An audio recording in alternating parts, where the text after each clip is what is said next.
शुक्लां ब्रह्मविचारसारपरमामाद्यां जगद्व्यापिनीं वीणापुस्तकधारिणीमभयदां जाड्यान्धकारापहां हस्ते स्फाटिकमालिकां विदधतीं पद्मासने संस्थितां वन्दे तां परमेश्वरीं भगवतीं बुद्धिप्रदां शारदां। श्री महागणाधिपतये नमः। श्री महासरस्वती नमः। श्री गुरुभ्यो नमः।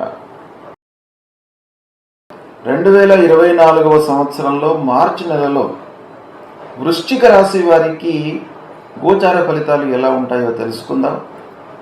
వృశ్చిక రాశి వారికి ఈ మార్చి నెల లోపల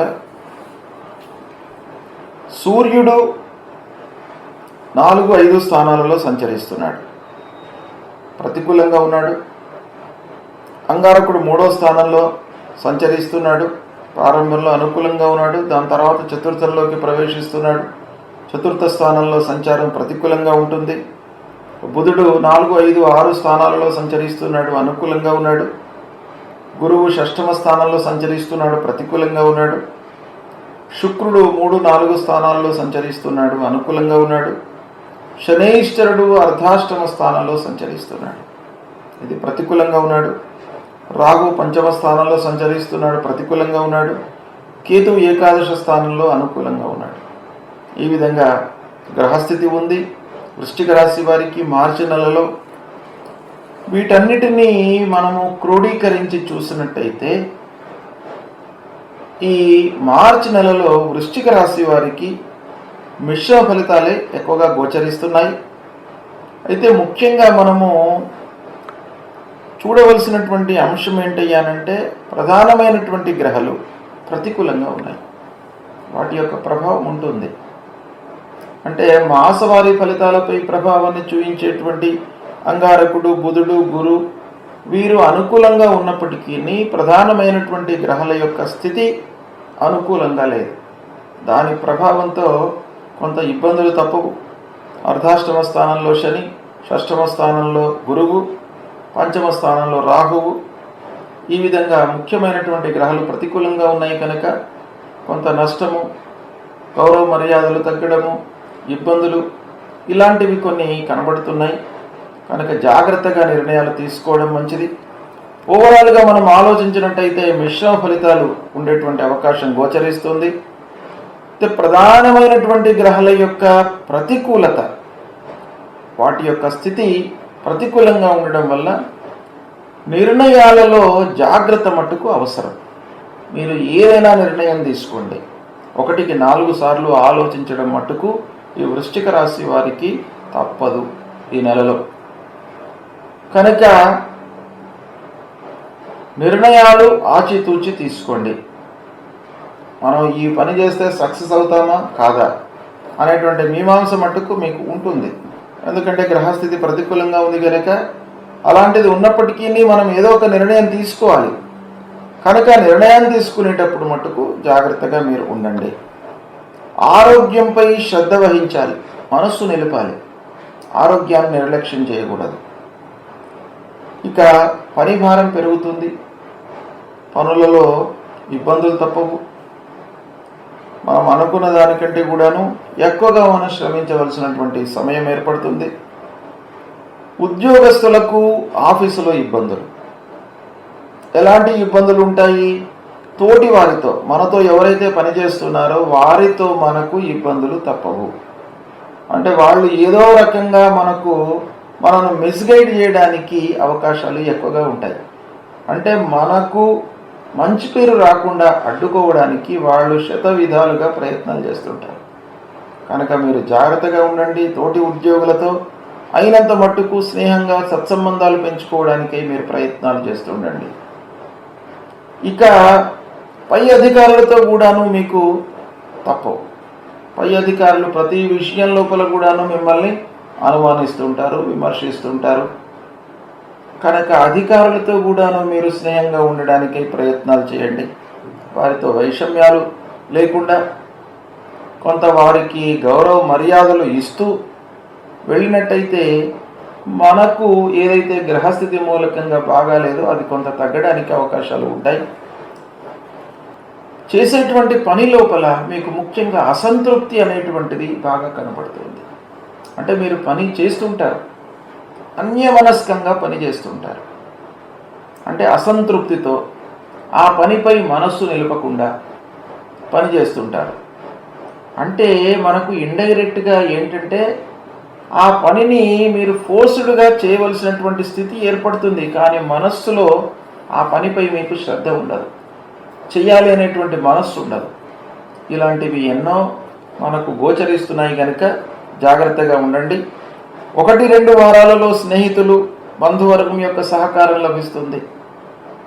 మొదటి 2 వారాల్లో బంధువుల యొక్క అనుకూలత ఉంది. చిన్ననాటి మిత్రులు ఇంటికి రావడము, వారు మీకు మంచి సలహాలను ఇవ్వడము, సహకరించడము, ఇలాంటివన్నీ కూడాను మొదటి 2 వారాలలో కలుగుతుంది. ఇక 3-4 వారాలలో మటుకు మళ్ళీ వారితోనే మీకు అనుకోకుండా విరోధం ఏర్పడేటువంటి అవకాశాలు ఉన్నాయి. కనుక దీన్ని మీరు చాలా జాగ్రత్తగా హ్యాండిల్ చేయాలి. ఎందుకంటే మొదట్లో వారితో సహకారం పొందుతారు, సహకారం లభిస్తుంది. తర్వాత ఏమవుతుంది, వారితోనే మీకు వైషమ్యాలు మళ్ళీ వచ్చేటువంటి అవకాశాలు కనబడుతున్నాయి. ఇక వ్యవసాయదారులకు, పారిశ్రామికవేత్తలకు ఈ మాసంలో కొంత నిర్ణయాలు బాగానే మీరు తీసుకుంటారు, లాభదాయకంగానే ఉంటుంది. ఆలోచించి పనులు చేస్తారు, తద్వారా మీకు కొన్ని ఫలితాలు అనుకూలంగా ఉండేటువంటి అవకాశాలు బాగా ఉన్నాయి. అయితే పనుల లోపల మట్టుకు ఆటంకాలు కనబడుతున్నాయి కనుక ఆలోచించి నిర్ణయాలు తీసుకోండి. సరైన సమయాలలో పూర్తి చేయకపోవడంతో మీకు ఆర్థిక భారం పెరిగేటువంటి అవకాశాలు కూడా ఉన్నాయి. కనుక ఆర్థిక భారము, రుణ భారము, పూర్వం తీసుకున్నటువంటి అప్పుల విషయంలో ఇబ్బంది పడడము, మన దగ్గర ఉన్నటువంటి డబ్బు ఖర్చు కావడము, వృధా ఖర్చు కావడము, ఖర్చులపై నియంత్రణ లేకపోవడము, ఇలాంటివి బాగా కనబడుతున్నాయి కనుక జాగ్రత్తగా ఉండడం మంచిది. ఇక రాబడి లోపల కొంత హెచ్చు తగ్గులు కనబడుతున్నాయి. సరే, ఖర్చులు ఇలా ఉన్నాయి అని అంటే రాబడి రావాల్సినటువంటి డబ్బు విషయం లోపల కూడాను మనకు హెచ్చు తగ్గులు కనబడుతున్నాయి. అంటే ఒక నిలకడమైనటువంటి ఆదాయం కనబడట్లేదు. కొన్ని రోజులు డబ్బు రావడము, మళ్ళీ కొన్ని రోజులు డబ్బు కొరకై మనం ఎదురు చూడడము, ఇలాంటి పరిస్థితులు బాగా కనబడుతున్నాయి కనుక కొంత జాగ్రత్తగా ఉండండి. ప్రయాణాల మూలకంగా ఖర్చులు పెరుగుతున్నాయి, వాహన మూలకంగా, వాటి రిపేర్ల మూలకంగా ఖర్చులు. అయితే వీటన్నిటినీ కూడాను ప్యాచప్ చేసేటువంటి విషయం ఏంటయ్యానంటే మీకు ఇంటి వాతావరణము కొంత అనుకూలంగా ఉంటుంది, దాంతో కొంత విశ్వాసము పెరుగుతుంది. సరే, ఇప్పుడు మనకు పరిస్థితి బాగా లేకపోయినప్పటికీ మళ్ళీ కొన్ని రోజుల తర్వాత మంచి సమయము రావచ్చు, వస్తుంది అనేటువంటి నమ్మకము, విశ్వాసము మీ లోపల పెరుగుతుంది. అది కుటుంబ వాతావరణం మీకు బాగా ఉండడం మూలకంగా, భార్య యొక్క సహాయ సహకారాల మూలకంగా, ఇంటి పెద్దల యొక్క సహాయ సహకారాల మూలకంగా, పిల్లల యొక్క సహాయ సహకారాల మూలకంగా మీకు విశ్వాసం అనేటువంటిది బాగా పెరిగే అవకాశాలు కనబడుతున్నాయి. ఇక కళాకారులకు, సంగీత సాహిత్యవేత్తలకు సుసమయము ఈ మాసం బాగా కలిసి వస్తుంది. తీర్థయాత్రలు, విహారయాత్రలు చేయడానికి అవకాశాలు బాగా ఉన్నాయి. ఈ విధంగా ఫలితాలు ఉన్నాయి. కొన్ని విషయాలలో అనుకూలత, కొన్ని విషయాల్లో ప్రతికూలత ఉంది. ఓవరాల్గా చూసినట్టయితే మిశ్రమంగా ఉన్నప్పటికీ ప్రధానమైనటువంటి గ్రహాల మూలకంగా ప్రతికూలతనే కనబడుతుంది మనకు, కనుక జాగ్రత్తగా ఉండండి. ఇక సూర్యుడు అర్ధాష్టమ, పంచమ స్థానాల్లో సంచరిస్తున్నాడు. అంగారకుడు అర్ధాష్టమంలో ఉన్నాడు కనుక ఆరోగ్యం శ్రద్ధ వహించండి, సూర్య నమస్కారాలు చేయండి. ప్రతినిత్యం కూడాను ఆదిత్య హృదయం చదువుకోవడానికై ప్రయత్నాలు చేయండి. ఆదిత్య హృదయం చదువుకున్నట్టయితే, పారాయణం చేసినట్టయితే మీకు మానసిక, శారీరక సమస్యలు లేకుండా ఉంటాయి. ఆ సవిత్రు సూర్యనారాయణుడి యొక్క అనుగ్రహం అనేటువంటిది ఈ వృశ్చిక రాశి వారికి ఈ మాసంలో బాగా అనుకూలత ఉంటుంది కనుక తప్పకుండా మీరు ఆదిత్య హృదయం పారాయణం చేయండి. ఇక అంగారకుడు అర్ధాష్టమంలో ఉన్నాడు. దగ్గర వారితో కలహాలు, మనస్పర్ధలు, అన్ని విషయాలలో తలదూర్చడం మూలకంగా కొన్ని ఇబ్బందులు ఎదురయ్యే అవకాశాలు ఉన్నాయి. ఆస్తిపరమైనటువంటి సమస్యలు. కనుక సుబ్రహ్మణ్యేశ్వర స్వామిని కొలవండి. సుబ్రహ్మణ్య స్వామికి మీరు ప్రతినిత్యం కూడాను వెళ్ళడం, లేదా ధరణీ గర్భ సంభూతం విద్యుత్ కాంచన సన్నిభం కుమారం శక్తిహస్తంచ మంగళం ప్రణమామ్యహం అనేటువంటి మూలమంత్రాన్ని చదువుకోండి. లేదా అంగారకుడి విషయం లోపల అంగారకుడు, గురువు, రాహువు బాగా లేనప్పుడు మీరు పంచాయుధ స్తోత్రాన్ని పారాయణం చేసుకోండి. పంచాయుధ స్తోత్రం మూలకంగా మీకు బాగా కలిసి వస్తుంది. మీ లోపల ఆత్మవిశ్వాసం పెరుగుతుంది. ఆత్మవిశ్వాసం అనేటువంటిది చాలా ముఖ్యమైనటువంటిది. అన్నింటినీ కూడాను అది మీ లోపల ఒక విషయంపై అవగాహన తీసుకువస్తుంది, కొండంత బలాన్ని మీకు ఇస్తుంది. కనుక పంచాయుధ స్తోత్రాన్ని మీరు ప్రతినిత్యం కూడాను పారాయణం చేసుకోండి. ఇక షష్ఠమ స్థానంలో, అర్ధాష్టమ స్థానంలో శని సంచరిస్తున్నాడు. రాహు పంచమ స్థానంలో ఉన్నాడు. ముఖ్యంగా అర్ధాష్టమ శని మనకు అస్థిరతను క్రియేట్ చేస్తాడు. చతుర్థ స్థానము సౌఖ్యానికి సంబంధించింది. సౌఖ్యం లేకుండా అంటే ఒక సంపూర్ణమైనటువంటి నిద్ర లేకుండా చేస్తాడు మనకు. అంటే సంతృప్తిగా నిద్ర పోదామని అనుకుంటే పోనీ వాడు శనిస్తాడు అర్ధమ స్థానంలో ఉంటాయి. అంటే ఏదో రకంగా డబ్బు వృధా ఖర్చు కావడం కానీ, ఇంకా మిగతా వ్యాకులత మూలకంగా కానివ్వండి, ఏదో రకంగా మనకు ఇబ్బంది పెడతాడు.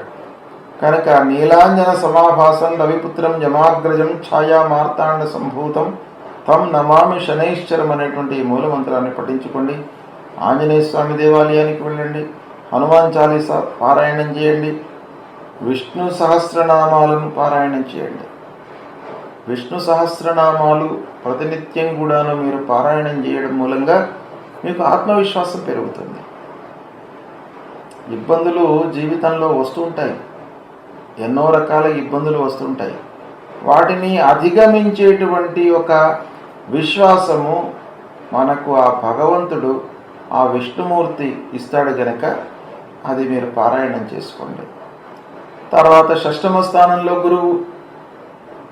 ఈ స్నేహితుల మూలకంగా అప్పులు, ఇబ్బందులు, రాబడి రావాల్సినటువంటిది రాకపోవడం, ఇలాంటి ఎన్నో విషయాలపైన గురువు యొక్క ప్రభావం ఉంటుంది. కనుక దేవానాంచ ఋషీణాంచ గురుంకాంచన సన్నిభం వందనీయం త్రిలోకానాం తన్నమామి బృహస్పతి అనేటువంటి ఈ శ్లోకాన్ని ప్రతినిత్యం కూడాను పఠించండి.